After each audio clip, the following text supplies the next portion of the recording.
What is love? Seriously though, what is it? What is love? A verb? A noun? A universal truth? An ideal? The common thread of all religions? A cult? A neurological phenomenon? There's no shortage of answers. Some are all-encompassing. It conquers all. It's all you need. It's all there is. These are all comparisons, though. Ways of defining it by contrast, by saying it's more important than all other things. But is it? Sure, love matters more than your standard turkey sandwich, but does it matter more than shelter, or sanity, or an exceptional turkey sandwich? No matter your answer, you're just ranking it, not defining it. Another challenge to defining love is we often try to do so while falling into it, or out of it. Would you trust someone who just won the lottery to accurately define the concept of currency? Or, I don't know, ask a guy to define bears while he's fending them off? Or is romance not like winning the lottery? Are breakups not like bear attacks? Bad comparisons? That's my point. I'm not thinking right because I'm in love. So ha! Taking a step back, or taking a cold shower, whatever. Love is potentially the most intensely thought about thing in all of human history. And despite centuries upon centuries of obsession, it still overwhelms us. Some say it's a feeling, a magical emotion, a feeling for someone like you've never felt before. But feelings are fluid, not very concrete foundation for a definition. Sometimes you hate the person you love. Plus, come on, you've felt feelings like it before, sort of in miniature. Your relationships with your family shape your relationships with partners, and your love for your partner may be in its own dynamic relationship, healthy or totally weird, with the love of your parents and siblings. Love is also a set of behaviors we associate with the feeling. Holding hands, kissing, hugging, public displays of affection, dating, marriage, having kids, or just sex. But these loving actions can be subjective or culturally relative.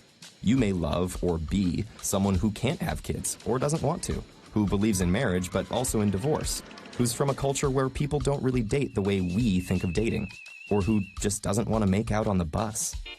But if love is a thing that we can define, then how can it mean opposite things for so many people? So maybe love's all just in your head, a personal mystery winding through your neural pathways and lighting up pleasing natural rewards in your nervous system. Perhaps these rewards are addictive. Perhaps love is a temporary or permanent addiction to a person, just like a person can be addicted to a drug. I don't mean to be edgy like some pop song. Evidence shows that chemicals in your brain stimulated by another person can make you develop a habit for that person. The person comes to satisfy a physiological craving, and you want more. But then sometimes, slowly or suddenly, you don't. You've fallen out of love, become unaddicted. For a spell. What happened?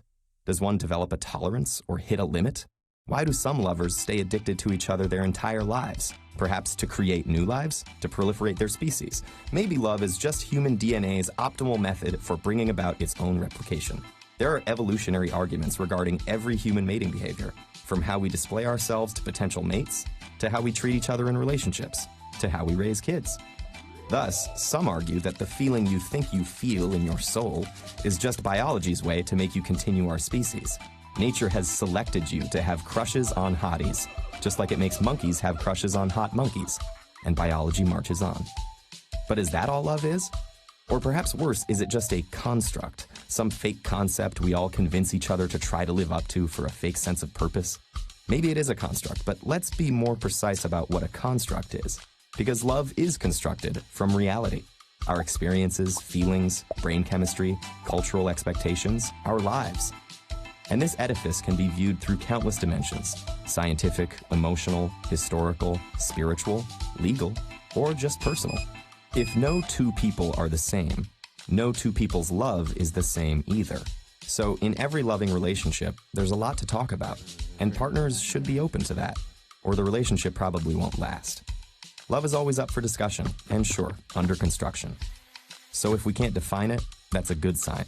It means we're all still making it. Wait, I didn't mean... You know what I meant.